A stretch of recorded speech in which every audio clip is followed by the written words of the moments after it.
السلام علیکم ګرانو محترمینو ملګرو په دې هیله چې تاسو به راته روغ جوړ او خوشحاله وئ. ګرانو ملګرو زه یم سید الله حسن وزیر بیا تاسو لپاره د یوې نوې ویډیو سره راغلی یم. ملګرو تاسو ته ښه معلومه ده چې قسم په فیسبوک کې یو دغه عکس ډېر مشهور شوی دی.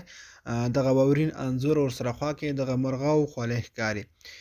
دغه عکس ډېر زیات مشهور شوی دی. تېره ورځ موږ ته ډېرو کسانو میسیجونه کول چې دغه انځور موږ ته جوړ کړه، نو په دې خاطر ما ویډیو جوړه کړه.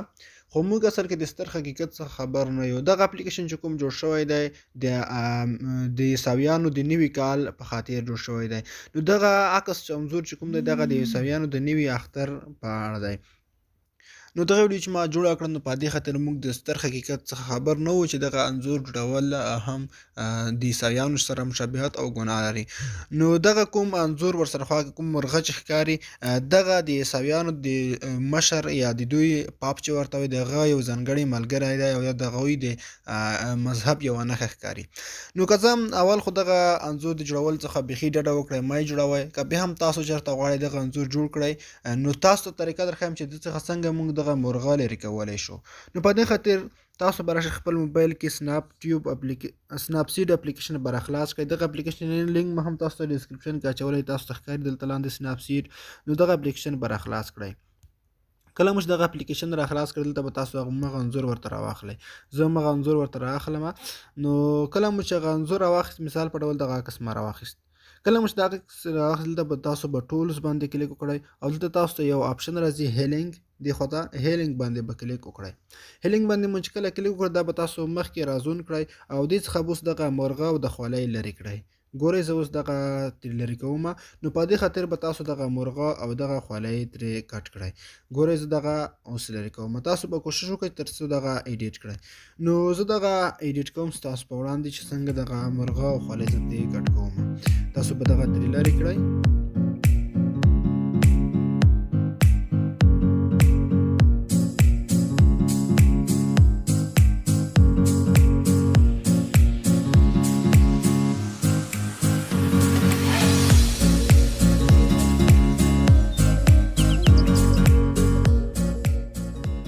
ښه نو ملګرو تاسو ته ښکاري چې دغه مرغه او خولۍ دواړه موږ ترې لرې کړه او البته بګراونډ هم خراب نه شو، په همغه شکل پاتې شو.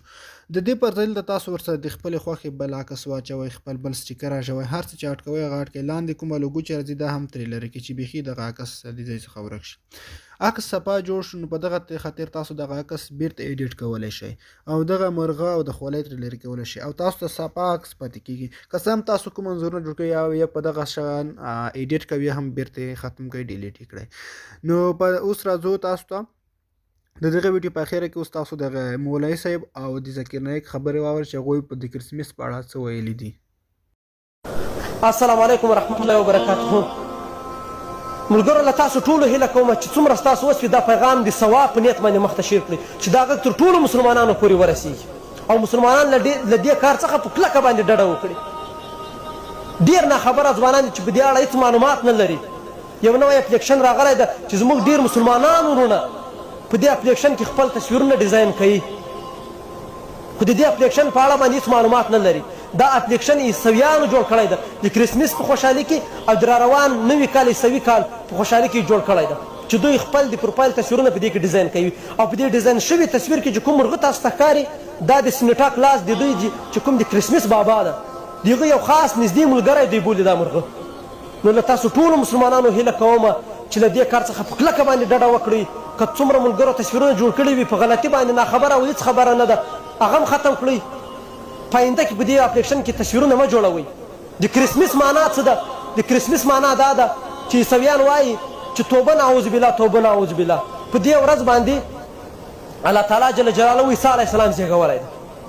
څومره عظیمه ګناه ده، څومره ګناه کبیره ده. موږ باید د دوی په خوشحالي کې هېڅکله ګډون ورسره ونه کړو. الله تعالی جل جلاله په قرآن پاک کې فرمایي په سورت اخلاص کې لم یلد ولم یولد.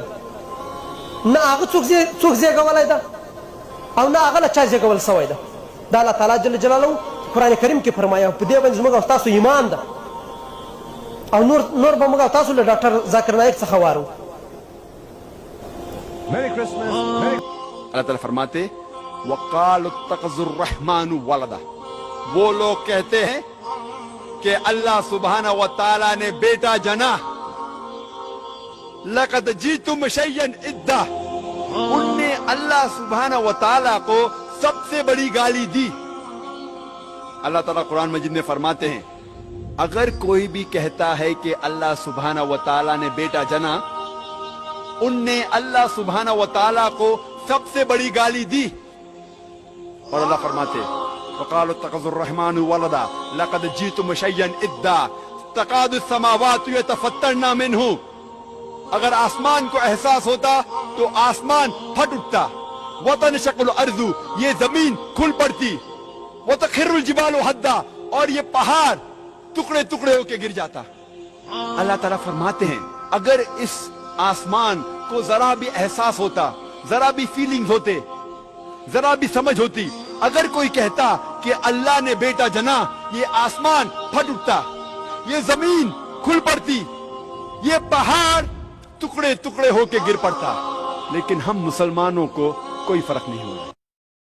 چی ترغلی جہالت لدنیا لاڑو, د بتانو عبادت